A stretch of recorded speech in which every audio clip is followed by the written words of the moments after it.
እኛ ስለምን ይቀርብናል ብላ ወይዘሪት እህታችንም አልሐምዱሊላህ ሙአሚን الوالي احمد حمدا وافي الطول لما كان خصنا في حكم الله ነገሩ እኮ በጣም አሪፍ ነበር እነሱ የሚሰሩትን ስራ እናንተ እየሰራችሁ እናንተ የምትሰሩትን ስራ ግን እሷ እየሰራች اعلم رحمك الله تعالى الله إذن لهنا أنه يجب علينا نقر بنا لا يقدنا تعلموا ماوك 4 مسائل النزي أردنا نطبوش ماوك بنا لا يقدنا الأولى يمجمرا العلم وهو معرفة الله ماوكنا الله ماوك مالتنا أوكي ومعرفة النبي نبي ماوك ومعرفة الدين الإسلام عند زام دين الإسلام ماوكنا بالعدلة بمصرجة الثاني እናቴ ሳኒ ይበቃል ይሄን ሁሉ ከሰማች እሷ ራሷን ነው ይበቃል I don't believe me ምንም ነገር አይመስለኝም ይበቃል እኔ እሷን ፈልጋታል ራሷን እንድታጠፋ አሳኒ ነገሩ እኮ አሪፍ እየሄደ ነበር መውሊድም ሂደን እስቲኪኒ ወስደን ተመልሰን ነበር ግን እንትና ግመሉን ሰርቀው ወሰዱ የመውሊዱን ግመል ሰረቁት እኮ አየዋ የመውሊድ ስጋ ካማረቸው ለምን ምግብ ካስፈለጋችሁ መታችሁ መብላት ሰደቃ ነው ነፃ ነው ምንም የሚከፍሉበት ነገር የለም ሰው ለትልቅ ነገር እየጠበቃችሁ ስጋ ሁላችንም ማስመሳዮች ነን እናንተ ይሄን ነገር ታደርጋላችሁ የእናንተን ስራ ደግሞ በዚህ በኩል ሌላ ሰው ነው የሚሰራው በጣም የሚገርማችሁ ነገር ቁርአን ላይ አንድም ቦታ ላይ ቁርአን 114 ምዕራፍ አለው ከ6000 በላይ አንቀጾች አሉት ከ200 ምናምን ሺህ በላይ ፊደላት አሉት የአረብኛ ፊደላት ግን አንድም ቦታ ላይ ኢየሱስ ክርስቶስ አልተሰቀለም አልተገደለም አይልም አንድ ጥቅስ የለም ምን የሚል ኢየሱስ ክርስቶስ አልተሰቀለም አልተገደለም የሚል ስንት ጥቅስ የለም 2 5 አይደል አንድ ጥቅስ የለም አንድ ጥቅስ አቁም ብለ አነቡም ብለ እንዲህ ባጃጃሩ ተገቢ ነው በዚህ ህዝብ ላይ እንዲህ ቁማር መጫወቱ ተገቢ ነው ወማ ቀተሉሁ ወማ ሰለቡሁ ወላኪን ካርሶ የሞሊድ እንትን አለበት ወላኪን ሹቢሐ ለሁም የሚል አንቀጽ እጅግ በጣም ባማረ ቋንቋ ተጠቅሶ ተነቦ ተጽፎ እናገኘዋለን ቲክቶከሯ ዩቲናስ የክርስቲያን ስጋ በመብላቷ ምክንያት ከፍተኛ ትችት እየቀረበባት ይገኛል እንደምትመለከቱት እንግዲህ ወርቃ ቡና ላይ ከቲክቶከሮቹ ጋር በመሆን አብራ እንግዲህ ማዕድ ቀርባም ነበር በመተመለከቱ መልኩ እንግዲህ የቀረበው ማዕድ ስጋና የተለያዩ ምግቦችም ነበሩ ታዲያ የክርስቲያን ስጋ የሚያስተናግዱበት ወርቃ ወይም ደግሞ ከክርስቲያኖች ጋር አብሮ በመሆን እንግዲህ ሙስሊሟ ዩቲናስ ከነሱ ጋር አብራ በመመገቧ ምክንያት በከፍተኛ ሁኔታ በአሁኑ ሰዓት እንግዲህ ትችት እየቀረበ ዋናው ልብ ነው ልብ የታወቀ እኮ ነው ዋናው ልብ እጅግ በጣም በሚያስገርም መልኩ ዛሬ ካየናቸው እጅግ በጣም አስደናቂ ነገሮች ውስጥ አንዱ ደግሞ ሞሊድ ላይ ተመለከትነው እጅግ በጣም የሚያምር ሰው ነበር እንዴት አባቱ ነው አረ እንትን አድርገው እናት ይሄ አጋጣሚ እንዳለ አረሳ እንዴት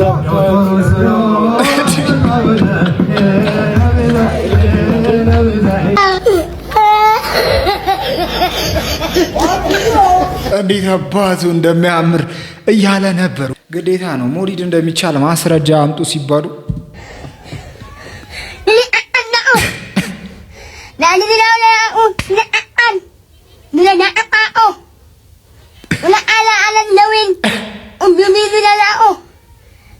ትርጉም በምን ያክል ደረጃ ነበር እየተከበረና እየተደለቀ ያለፈው የሚለው እጅግ በጣም ብዙ ጥያቄዎች ተነስተው ነበሩ ከዚህም ባለፈ ግን ሰዎች ከትላልቆች ዒዶች በላይ እያከበሩት እንደሆነም እያየን ነበር ኢድ ላረፋ ወላሂ እንደዚህ ተሰርታ አጣቅም ለመውሊድ ጊዜ ግን ተሰራች አይ ሙሂብ አላስጠጥም ሙሂብ ነው ዋናው ልብ ሰላም አለይኩም ወራህመቱላሂ ወበረካቱ እንዴት ናችሁ ሁሉ ሰላም ሁሉ መልካም ሞሊዱን በልተሻል መሰለኝ ወዝ ወይ ጥሩ ተናገር ወይም ዝም በል ችግር የለውም እኮ ሀያቱ ላይ እንትናን እየበላቻ ቲክቶከሯ ዩቲናስ የክርስቲያን ስጋ በመብላቷ ምን ብትቸገር አስተግፊሩላህ አልዓዚም ዛሬ ቀኗ ለብዙዎች ደስታን የምትፈጥርና ለብዙዎች ደግሞ ሀዘን የሆነች ቀናት እጅግ በጣም በሚያስገርም መልኩ ኢንትራንስ ወይንም ደግሞ የ12ኛ ክፍል ፈተና ማታ ተለቆ ነበር። በዚህም ጉዳይ ላይ አንዳንዶቹን ስንመለከት እጅግ በጣም አዝነናል። ለምን እንደሆነ አላቅም፣ ብቻ እንደዚህ አይነት ስሜት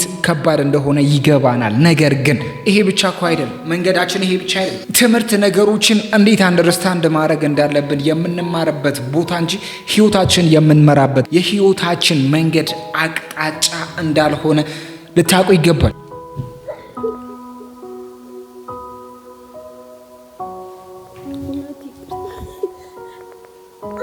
ምናልባት የያዛችሁት እርሳስ የህይወታችሁን አቅጣጫ ልትወስን ትችላል። ነገር ግን አላህ ሱብሓነሁ ወተዓላ ባሮችን ጥሎ ማይጥል ጌታ ነው። ወደ ተሻለ መንገድ የሚመራችሁ ወደ ተሻለ መንገድ እንደሚመራችሁ ምንም አይነት ጥርጣሬ ሊኖረን አይገባም። በተለይ ዱንያ ለኛ ቃለ ሰለላሁ ዐለይሂ ወሰለም አዱንያ ሲጅኑል ሙእሚን ወጀነቱል ካፊር። ምንም ልናዝንበት የምንገባ አንዲትም ነገር አይኖርም። እጅግ በጣም በሚያስገርም መልኩ እንደ ዘንድሮም ደግሞ ዝቅተኛ ነጥብ መጥቶ አያቅምም እየተባለ ነው። ምን አይነት ጉድ ነው ጋይስ! በኢትዮጵያ የ12ኛ ክፍል ውጤት ታሪክ እንደዚህ አይነት ዝቅተኛ ውጤት ተመዝግቦ እንደማያውቅ በዚህ ሰዓት እየተነገረ ይገኛል። በትናንትናው ዕለት የተለቀቀው የ12ኛ ክፍል ውጤትን ተከትሎ እንግዲህ በማህበራዊ ሚዲያ በቀጥታ ስርጭት ማለት ነው ተማሪዎች ውጤታቸውን ለማሳየት ሙከራ ሲያደርጉ ነበረ። በዛ ወቅትም አንድ የ22 ዓመት የ12ኛ ክፍል ተፈታኝ ማለት ነው በአጠቃላይ ከ600 ጥያቄ 20 መልሶችን ብቻ በመመለስ ማለትም ደግሞ 20.67 መልስ በመመለስ ብቻ ማለት ነው ከ620.67 ማምጣቱ ነው ይፋ እየተደረገ የሚገኘው። እጅግ በጣም አሳዛኝ ነው። በዚህ ሰዓት እንግዲህ ማህበራዊ ሚዲያ ላይ ከፍተኛ መነጋገሪያ መሆን ችሏል። በ12ኛ ክፍል ውጤት ላይ ብዙ ዝቅተኛ ውጤቶች ይመዝገቡ እንጂ እንደዚህ አይነት ዝቅተኛ ውጤት ግን እስካሁን ድረስ አለመመዝገቡ ጭምር ነው መረጃዎች እየተዘዋወሩ የሚገኙት። 12ኛ ክፍሎች ውጤታችሁ እንዴት ነበረ? እስኪ ሀሳባችሁን ኮሜንት ላይ አጋሩኝ። ይህንን ውጤትስ እንዴት ተመለከታችሁት? በዚህ ጉዳይ ተጨማሪ መረጃ የማገኝ ከሆነ እንዲሁም ደግሞ በሌሎች አዳዲስ ተጨማሪ መረጃዎች በድጋሚ መልሳለሁ። ዘንድሮ ውጤቱ እጅግ በጣም የሚያስገርም ነበር ይላሉ። ነገር ግን ደግሞ ብዙ ሙስሊሞች እንደደፈሩና ቶፕ ላይ ያሉ ሰዎች እነሱ እንደሆነ ይነገራል። ካውሰር ሰራልሽ? ካውሰር ፈተና ውጤቱን ተለታለ ሰራልሽ? አወታ እኔ ሰራልሽ ወላሂ በል ሰራልኝ እኔ። እሺ ያሳየ አይንሽን ጨፍኝ። አቦ መሐመድ ባላ ታዝገኛ አይንሽን ጨፍኝ። እሺ አይንሽን ክፈች።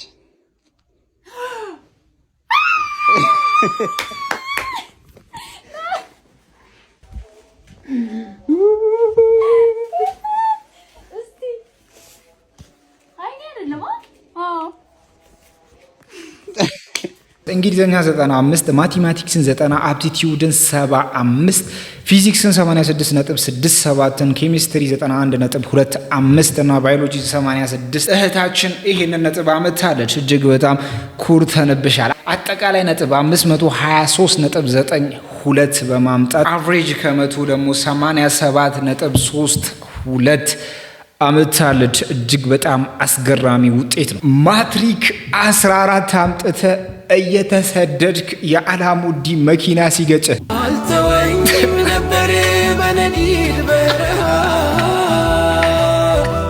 ይሄ ማለት ሲዘረዘር 3 ዲግሪ 2 ዲፕሎማና 5 ማስተሬት በለው። የኛ ሰፈር ሴቶች 12ኛ ሪዛልት ካዩ በኋላ ሄሎ ወይ ውጤት አየሽ? አዎ እባክሽ ወደኩኝ። አንቺሳ? ምን እባክሽ እኔም ወድቅ ያለው። እሺ እነ ቤቴሳ? ቤቲም ወደቀች። ቤቲ ወደቀች? አዎ። እሰይ ማለት ምን አረገችሽ? ኧረ እባክሽ እናቷ እኮ እናቴ ጓደኛ ሰፈር ውስጥ ደግሞ ሄዳ የእሷ ልጅ ወድቃ እኔ ያለፈች ልትል።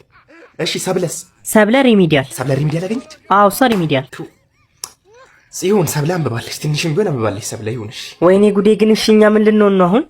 ምን እኔ እኮ ባልፍም እኮ አልሄድም እኔ ማለት እቺ ሙድ ጀመርሽ አንቺ? ኧረ እኔ ባልፍም አይልኩኝም። እኔ እዚሁ ፋሽን ዲዛይን ወይንም ሜካፕ ብያለሁ። ከድሮም እኮ እንደዛ ነው የምለው። ምን ከድሮም እንዴት ያለሽ ዶክተር ነው መሆን የምፈልገው ስትይ ያለበት እንዴ? ኧረ ዝም በይ። ዶክተር ነው መሆን የምፈልገው ነው እንጂ መሆነው ብያለሁ። ታዲያ እኔ በዚህ ሰዓት 12000 ብር ተቀጥረ በዱር እጅግ በጣም ከባድ የሆነበት አመት ነው።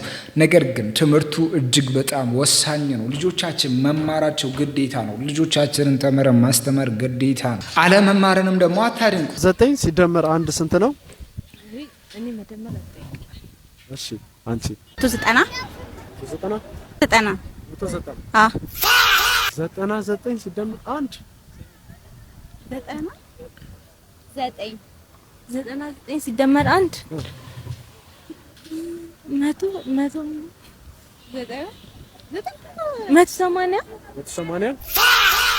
ዘጠና ዘጠኝ ሲደመር አንድ አለው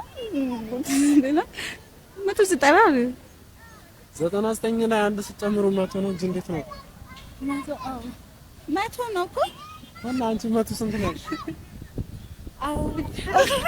ኤክስን ፈልጓል ተባለ 99 ሲደመር 1 እንዴት ሃው ሌሎቹ ግን ማወቅን እንዴት እንዳወቁት ሁላ የሚያስገርመን አጂብ የሚያስብሉ ዕውቀቶችን እንመለከታለን። 5264 ሲባዛ ለ35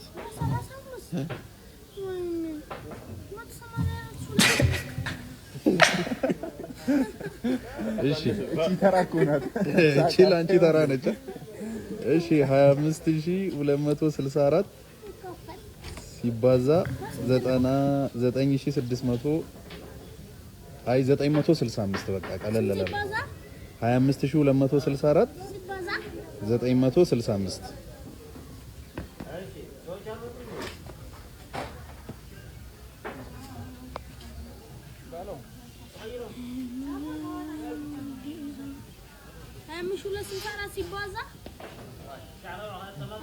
ሲባዛ 965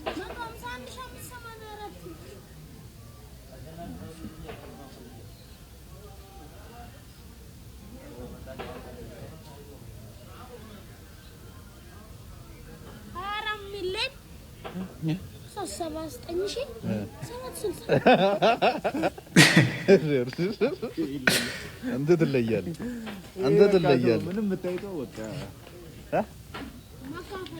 ማካፈል ከፍ ላድርገው ወይስ ቀለል ላድርገው? እሺ እነሱ በስልክ ነው የሚሰሩት ነበር የሚደምሩት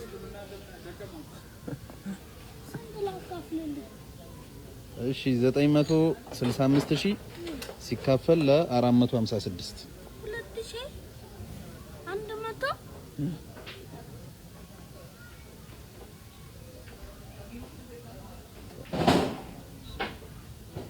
አትጠጋ አረቱ የፈጠነሽ አንድ ይሄንን ጥያቄ ያሰባችሁ ታዲያ ቅድሙ ሴቶችን መልሰን ብንጠይቅ በጣም አሪፍ ነው። 75646 25386 ዓመት ይፈጅባቸዋል። እነዚህ ሁለት ጀግና ተማሪዎች ማሻአላህ በርቱ በሉኝ። ተማሪ ሳዳም አብዱልአዚዝ እና ተማሪ ጀላል ማለት ነው። እንደምታውቁት የ12ኛ ክፍል ውጤት ይፋ ተደርጓል። ከምሽቱ 1 ሰዓት ጀምሮ ደግሞ ሁሉም ተማሪ ማየት እንደሚችልም ትምህርት ሚኒስቴር አሳውቋል። ታዲያ ዛሬ በወጣው ውጤት መሰረት በሀገራችን እጅግ በጣም ትልቁን ውጤት ያስመዘገቡት ሁለቱ ተማሪዎች ናቸው።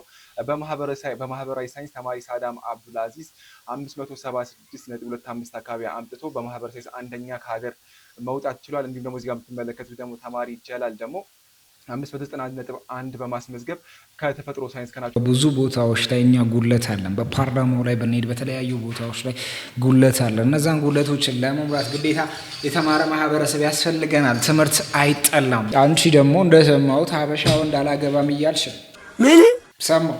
በ2019 ሁልሽም ያላገባሽ ሴት አበሻን አያገባም፣ ሽሮን አይበላም። እኛ እኮ እንደ ድሮ አይደለንም፣ ተቀይረናል። የድሮ አባቶቻችን ብቻ ናቸው ትንሽ ኮስተር የሚሉት እንጂ አሁን ያለው ጀኔሬሽን ከእናንተ ጋር ተመሳሳይ ከዩሮፖች ጋር ሙድ የገባው ተው እንጂ። ይሄ እንኳን የተሳሳተ አመለካከት ነው። የድሮ አባቶቻችን እንደዚህ ነበሩ። ተነሽ ምግብ ስሪ። እኛ ደግሞ ከአባቶቻችን ስህተት ተምረን ራሳችንን ቀይረን እንደዚህ በቀረብንበት ነው እንደዚህ የምትሉ። ያጥንት ፍላጭ መኮሮኒ ላሞንክርልሽ ወይስ ፎሶሊያ ላፎስፉስልሽ? እንዲህ ብለን ተግባብተን እንኑር በሚለው እንደዚህ ስንቀየርላችሁ ደግሞ ጭራሽ ናቃችሁ። ግዴታ እንደ ድሮ መሆን አለብን ነው? ለምን እናንተ ቆይ ፍቅር አይገባችሁ? እውነት አንቺ አሁን ለምድር ፍቅር የማይገባ በተለይ ደግሞ አሁን እሷ ሽሮን ስትሰድብ ነው። ሽሮን አይበላም። ሽሮና እንጀራ እኮ ድሮ ሲዘፈንለት የነበሩ ናቸው።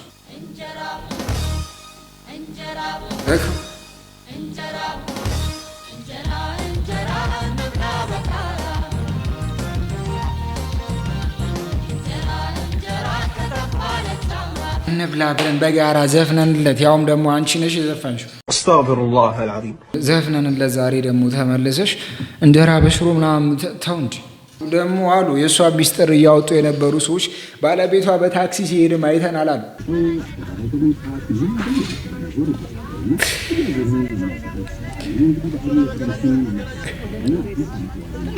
ይሄንን ነገር እንግዲህ አበሻ ወድ ይዞናል መሰለኝ። ቀጥታ ሄደ ለሷ ተናገረ። ተረተቱ የታክሲስ ቢያጡ እስቲ ንገሩ።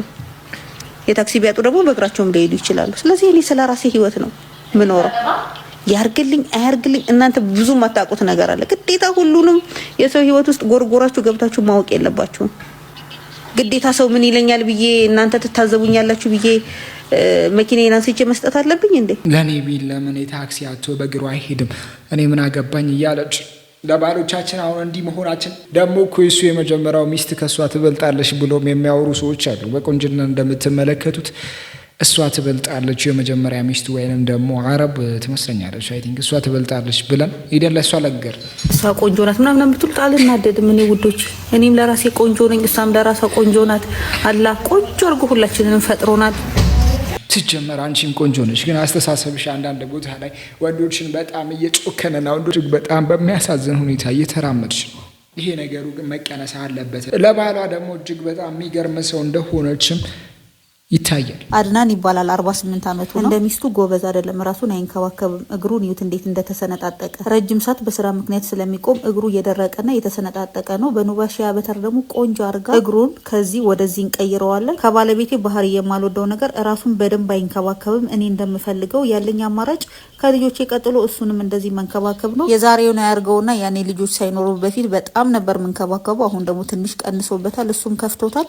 ብቻ በጣም የገረመኝ ነገር ቢኖር ዛሬ 8 አመታችን በትዳርና ጊዜው እንዴት እንደሚሮጥ ከተዋወቅን ደግሞ 10 አመት ሆኖናል። ጊዜው እንዴት እንደሚሮጥ ገና ካገባው 2 እና 3 አመት የሆነ እኔ መሰለኝ። ትዳር ስትገቡበትና ውጭ ሆናችሁ ስታዩት በጣም የሚለያይ ነገርና ኮርስ ትምህርት፣ ትግስትና ብልሃት እውቀትም የሚያስፈልገው ነው። ግዴታ ስለ ትዳር ማወቅ አለባችሁ። ከዛ ድርቅ ስንጥቅጥቅ ያለውንም እግሩን በኑባሺያ በተር በደንብ አድርጌ አርሼ ማሳጅ አረኩለት። የራሴንም እንደዛ ችንን በልተን ነበረ። ቡናችንንም መኝታ ቤት ድረስ አመጣችልን። ውስጥ ካሉ ክፍሎች ሁሉ የምወደው መኝታ ቤቴና አልጋዬ ነው። ለምን እንደሆነ አላውቅም። አልጋዬ ላይ ቁጭ ብዬ ነው ስራዬን የምሰራው፣ ኤዲት ማድረግ፣ ቡናም ሻይም የምጠጣው። ከባለቤቴም ጋር መነጋገር ስፈልግ አልጋ ላይ ነው ችግራችን የምንፈታው። ኑባሺያ በተር ከተፈጥሯዊ ስለተሰራ ለሁሉም ሰው የሆነ በማስቀምጠው ስልክ እየደወላችሁ ማዘዝ መግዛት ትችላላችሁ። አቅራቢያችሁ ባሉ ኮስሞቲክስ ቤቶችም ይገኛል። እወዳችኋለሁ።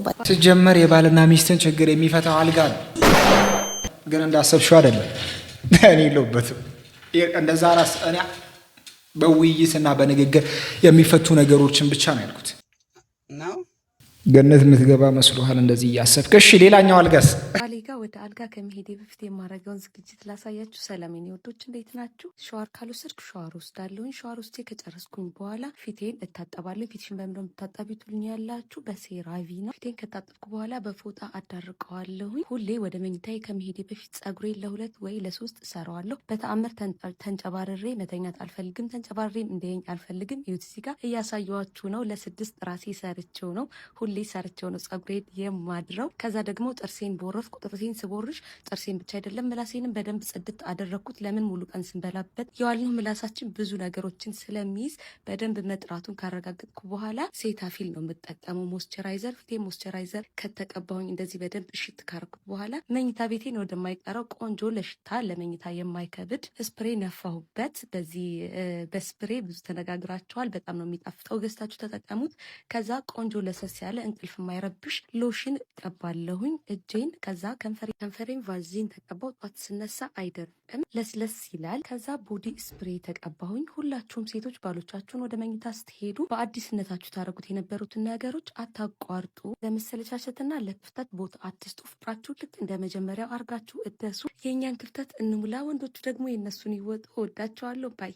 ወሳኙ ፓርት ላይ ደርሰሽ እኮ ለምን እንዳቋረጥሽ ብቻ አንተ ገነት አትገባ ወይማ ባሌ ጫት አይቅምም ብለሽ ታስወሪ ያለበት የውሳ ጠይቃመልሽ ነው። አብረን ነው የምንቀመው።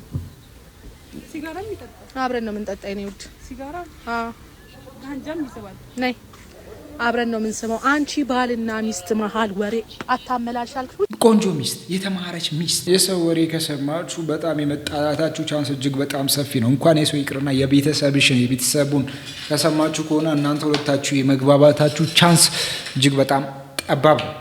የሆነ ልጅ አለ፣ ልጁን በጣም ወደዋለሁ፣ በጣም ስለማፈቅረው አለች። እሺ ድግምት አደረኩበትና አገባሁት አለች።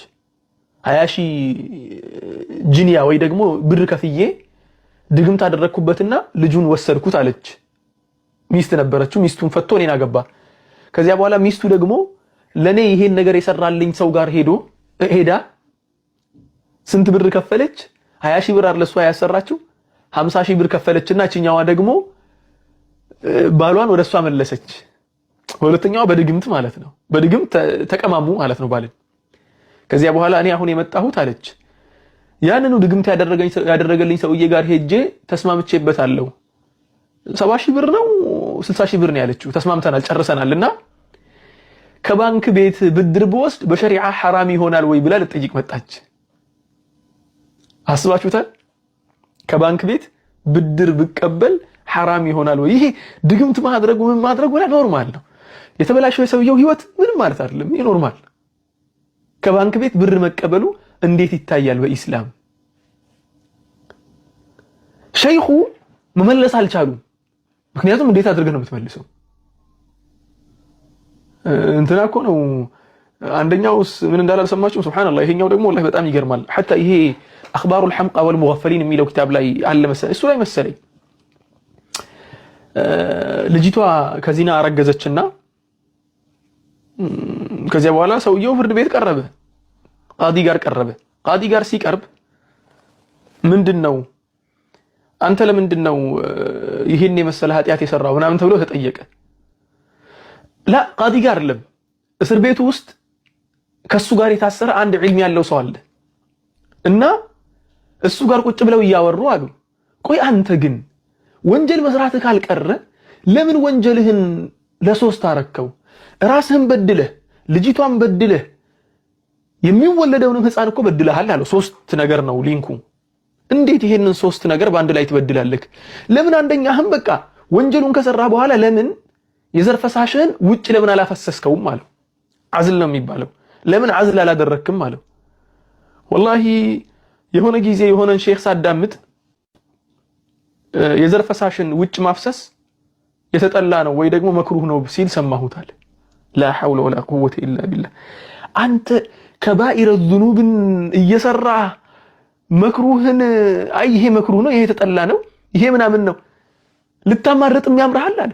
አይ እነዛ ድግምት የሚሰራሩ ሰዎች እኮ ለሁለት ይበቃችሁ ነበር። አስቀምና እንደናንተ አይነት ሁለት ሰው ራሱ ሌላ መጨመር ይችል ነበር። እናንተ መተሳሰባችሁ እስከዚህ ብቻ መሆኑ ወይም ደግሞ ራስ ወዳድነታችሁ ነው እንጂ የ2019 በጀት ዓመት ሰበር ውሳኔ ተላልፏል። እሺ 2019 በጀት ዓመት መሰረታዊ ያልሆኑ የቤት አስቤዛዎች እንዳይገዙ ለማስወሰን ለምክር ቤቱ አቀርቧል። እንደሚከተለው አቀርብላችኋለሁ። አላስፈላጊ የቤት አስቤዛዎች ስጋ፣ እንቁላል፣ ምስር፣ ጎመን፣ ጥቅል ጎመን በጭራሽ ለሚቀጥለው ዓመት እንዳይገዙ እንዲወሰን ለምክር ቤቱ ቀርቧል። አስፈላጊና መሰረታዊ የምንላቸው የቤት አስቤዛዎች ጤፍ፣ ሽሮ፣ በርበሬ፣ ሽንኩርት እና ጨው ሆኗል ማለት ነው። ስለዚህ የምክር ቤቱ አባላት ውሳኔያችሁን እጃችሁን ከፍ በማድረግ ትገልጻላችሁ። በዚህ ውሳኔ የምትስማሙ የምክር ቤት አባላት እጃችሁን በማውጣት ድምጻችሁን ታሳዩ። የማትስማሙ የቀጣይ ዓመት የአስቤዛ ዝርዝሮች በሙሉ ድምጽ ጸድቋል ማለት ነው። ጨው ብቻ እኮ በቂ ነው። የምን ቅንጦት ነው? የምን ሽንኩርት የምን ተው እንጂ።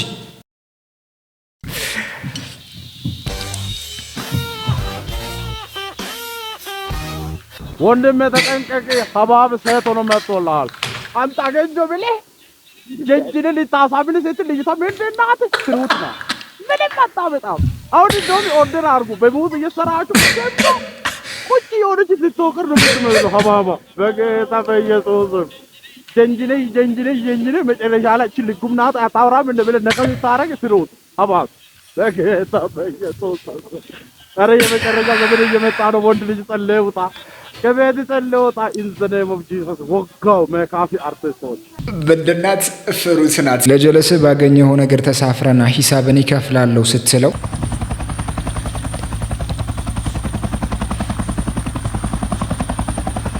አንተ ጀለስን አምነ በጋሪ እንዳትሄድ እመነኝ። እኔን እመነኝ። በጀለስን አምነ በጋሪ እንዳትሄድ። ይሄ ቪዲዮ ለኢትዮጵያ ሕዝብ አድርሱልኝ ማለት ነው። ውድድሩን ያልጮት ለምንድን ነው የማትጮቱ? አልጮትም። አሁን ቀኑ ምን ሐሙስ ቀን አይደል? እና በነጋታው ጁማ ነው። አይመችም። አልጮት። እሺ ቅዳሜ ይሆናል፣ ችግር የለም። ሴራ ነው። ቅዳሜ ሴራ ነው። የባለፈው የንቃተ ህሊና መች ቀን ነው የተደረገው? እሑድ ቀን። እሑድ ሐሙስና ቅዳሜ ይሄ መተቱ የሚሰራበት ነው። በቃ የእንቁላሉ መተት አለው። ከሃይማኖት ጋርም ጠይቄ አይሆንም። እንቁላልና መተት ምን አገናኘው? አንተ ምን እንዴ እንቁላልና ሃይማኖት ይላል እንዴ? እንዴት አመጣጡ ታውቃለህ? እንቁላል መጠየቅ አለብህ። ዶሮዋ በዝሙት ነው የወለደችው ወይስ ኒካ አርጋ ነው የሚለው ነገር መጠየቅ አለበት። ዝም ብሎ መተት አለው። እኔ አልጮትም። የፈለገ ነገር ቢመጣ አልጮትም እኔ። ኧረ እሺ ምንድነው ሐሳብህ? አልጮትም ወይ ቀኑ አራዝሙትና የተወሰነ ማስታወቂያ ልስ ዜዶ ቢዝነስማን ነው። ይሄንን ነገር ጠንቅቆ ያውቃልና ማስታወቂያዎችን እየሰራ ያለበት እድሎችን እየፈጠረ ነው የሚሉ አንዳንድ ሰዎችም አሉ። ነገር ግን ደግሞ አንዳንዶቹ እውነትም ተደርጎበታል፣ እንቁላሉ ላይ ድግምት ተደርጓል ያሉ፣ እንቁላሉ ላይ ደግሞ ድግምትም ተሰርቷል የሚሉም አንዳንድ ሰዎች አሉ። ሴዶ ላይ ተሰርቶ የነበረው መተት እንግዲህ እንቁላሉ ላይ እንግዲህ ዛሬ ተገኝቷል። እንግዲህ ጆኒ በሴዶ ላይ አሰርቶት የነበረው መተት እንግዲህ አሁን ተገኝቷል። እስቲ እናየዋለን ማለት ነው። እስቲ ዛሬ ነው የተገኘው። እንግዲህ እንቁላሉ ላይ እንግዲህ ተገኝቷል መተቱ። እስቲ ምን እንደሚል እናየዋለን። እስቲ ምን እንደሆነ እስቲ እንየው። ኦኬ ሴዶ ይህ እንቁላል እግሩ እንዲሰበር ሽባ እንዲሆን የተሰራ መተት ይላል። እንግዲህ ሴዶ አሁንም ቢሆን ይህ ውድድር ይቅርብህ፣ እንዳትወዳደር። ይህም የው አሰርቶብህ ነው። ጆኒ የው እንደምታዩት ነው። እንግዲህ አይነት ሰው ቢሆን ነው እንዲህ አይነት ከአንድ ኢንተርናሽናል ፋይተር ነኝ ከሚል ሰው ጋር እንደዚህ አይነት ነገር እንዴት ነው የሚጠበቀው? እንቁላል ላይ መተት ማሰራት አይዘገንንም? ሴዶ አሁንም ቢሆን ይቅርብህ፣ ውድድር እንዳትወዳደር ነው ምን የምለው። ሴዶ አሁንም ቢሆን ይቅርብህ። ምን እንደሚያመጣ ስታየዋለን። እየመከሩት ነው። ነገር ግን ይሄ ነገር ከእውነት የራቀ ነው ብሎም የሚከራከሩ ሰዎች አሉ። ለማንኛውም ነገ ውድድሩን የምንመለከት ይሆናል። የምንመለከትበትን ሊንክ ደግሞ እሰጣቸዋለሁ። ነገር ግን 300 ብር ያስከፍላል እያሉ ነው። ምን ይመስላችሁ? 300 ብር ከፍለን እንያ ነው ወይስ ካለቀ በኋላ ውጤቱን እንመልከት?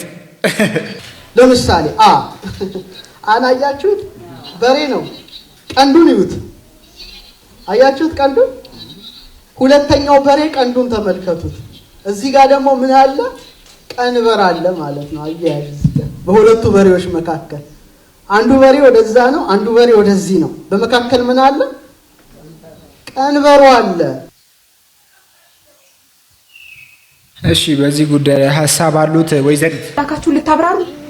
ይሄ እኮ ማፈሪያ እኮ መሆኑ እኮ በጉዛ አካል እግዚአብሔርን ለዚሁም ስላሴ ብላችሁ ሰርኩል ውስጥ ያስገባችሁትን አምላክ በብርቱካን፣ በሙዝ፣ በእንቁላል፣ በሰንጠረዥ፣ በቴብል፣ በእሳት አረ እፈሩ። ይሄ ሁሉ ትምህርት ከየት ነው የመጣው? ኒቂያ የሚባል ጉባኤ ላይ አሪዮስ የሚባል አንድ በጥዋጭ በፈጠረው ሁከት እሱን ለመቃወም ተተተተተሉ ተባባሉ። ደብዳቤ ተላላኩና ተሰበሰቡ ማለት ነው። ከዛ አብ ወልድ መንፈስ ቅዱስ ሶስቱ አካል እኩል መሆናቸውን ማህተብ አድርገን በዚህ ጉባኤ ተስማምተናል። ከዚህ በኋላ ዶግማ የኔ ዶግማ አይደለም የእናንተ ዶግማ። ስለዚህ ከየት እንዳመጣው በማናውቀው ስጋ አብርሃም ቢግልጥ ብልት እርጎ ሰው ሆኖ ተገለጠ። እርጎውን ጠጣ፣ ወተቱን ጠጣ። አብርሃም እግሩን አጠበው፣ በሉ ጠጡ። ስጋው ከየት እንደመጣ እናውቅ። ሰው ሆኖ ተገለጠ።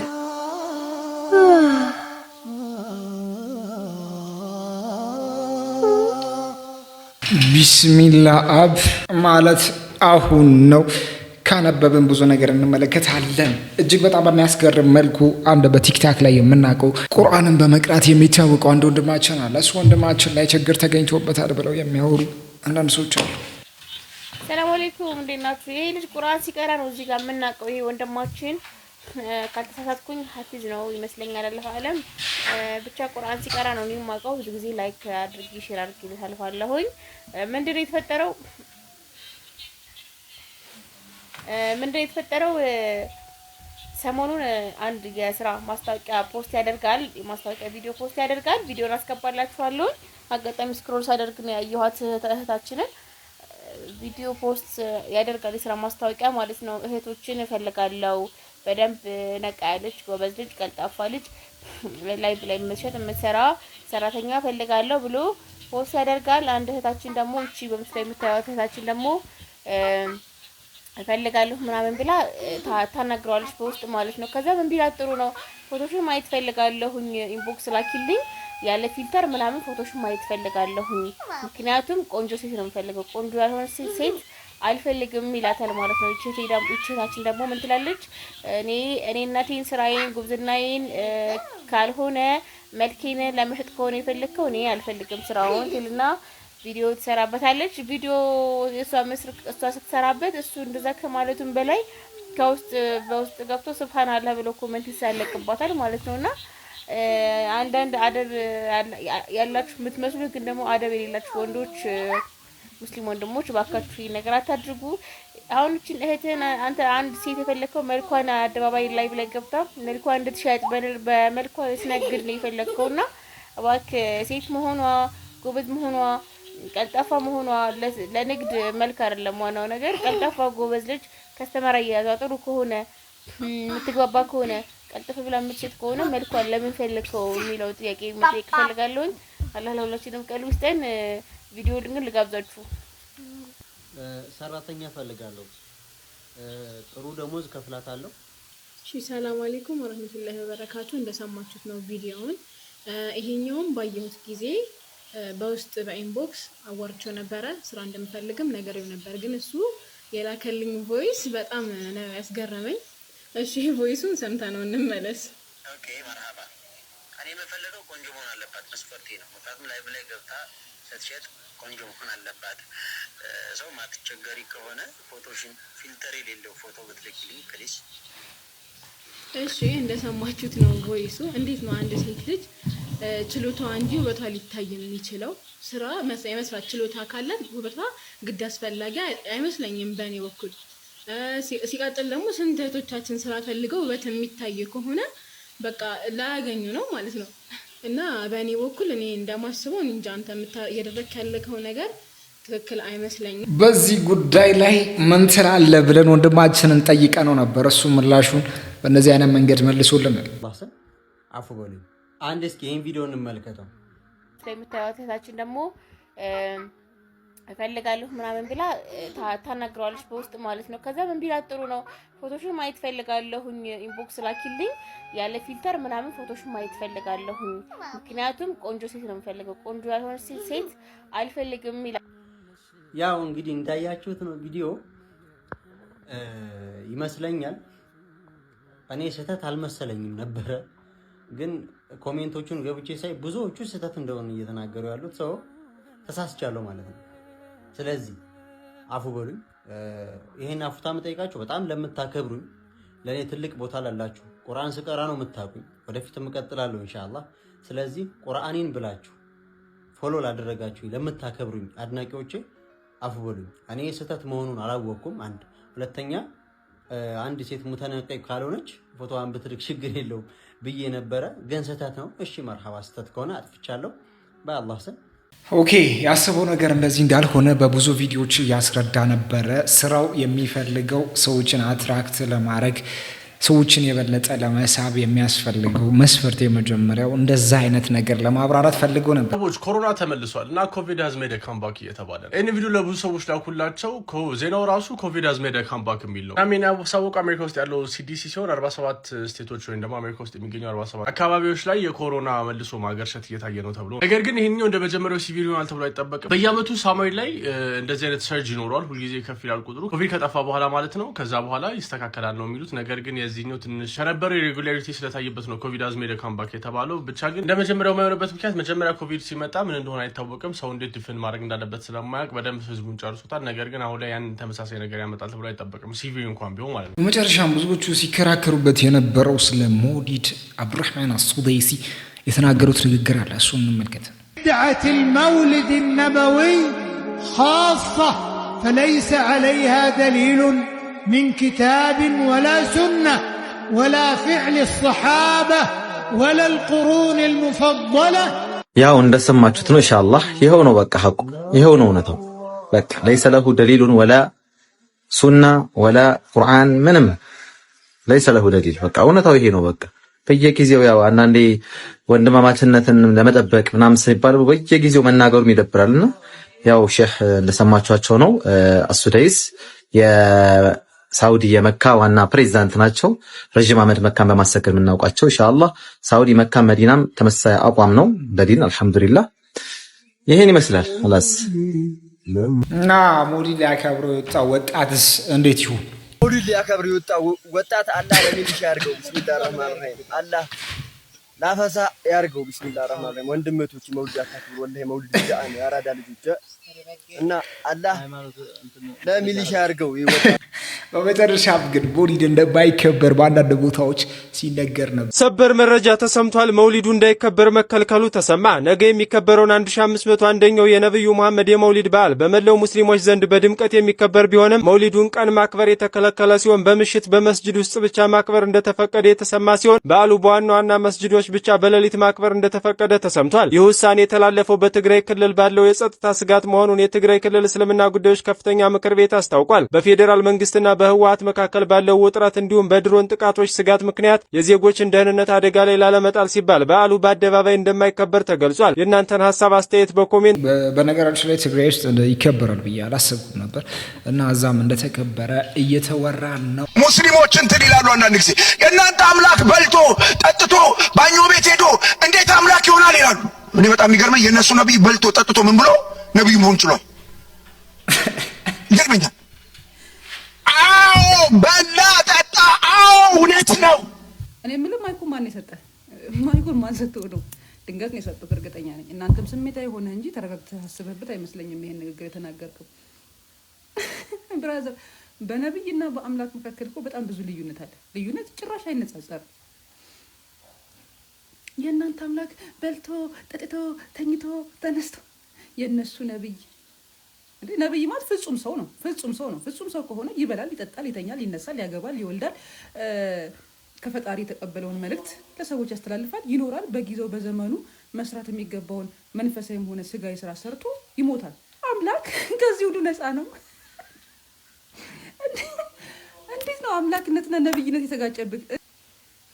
እንዴት ተጋጨብህ? እንዴት ተቀላቀለብህ? ማለት ማይኩን እንዴት ሰጡክ? እኔ እኮ ፕሮቴስት ያደረጋችሁት ከእውቀት ነው እንዴ? ከማስተዋል ነው ፕሮቴስት አደረጋችሁ የወጣችሁት? ከምንድን ነው ፕሮቴስት እኔ ፕሮቴስት ያደረጋችሁበትም ራሱን እንትኑ ኮንሰፕቱን ያወቃችሁት አልመሰለኝም። አምላክ አይበላም፣ አይጠጣም፣ አይተኛም፣ አይነሳም፣ ሽንት ቤት አይገባም፣ ምንም አያደርግም። በቃ እብሎ የሚመለክ ነው። አይነቃነቅም። ነብይ ይበላል፣ ይጠጣል፣ ይወለዳል፣ ያድጋል። በዘመኑና በክፍለ ጊዜው ፈጣሪ ለህዝቤ መልእክት እንድታስተላልፍ እፈልጋለሁ ይለዋል። ከተቀበለ ተቀበለ፣ ካልተቀበለ እንደ ዮናስ አፈርድሜ ይግጣል ምናምን አትከዚ ካሄድና በዘመኑ የሚገባውን ስራ ሰርቶ ወደ ዘመዶቹ ይከማቻል፣ ይሄዳል። አስተምሩት። ይሄ ከእውቀት ነው ሰፋሪካ ያደረገው። ይሄ ከእውቀት ነው ፕሮቴስት ያደረገው። ይሄ ከማስተዋልና ከጥበብ ሁሉ ፕሮቴስት አድርጓል። ሱፍን የእውቀት መለኪያ ያደረጋችሁት ጊዜ ነው ትልቅ ችግር የተፈጠረው። ሱፍ የለበሰ ሰውዬ የእውቀት መለኪያ ያደረጋችሁ ሰዓት ነው ቻገር ቁልቁል መሄድ የጀመረችው። በሃይማኖት ቁልቁል፣ በማህበራዊ ህይወት ቁልቁል፣ በስነ ልቦና ቁልቁል እንደ ካሮት ወረታች። አሁን ድሮ በሰውና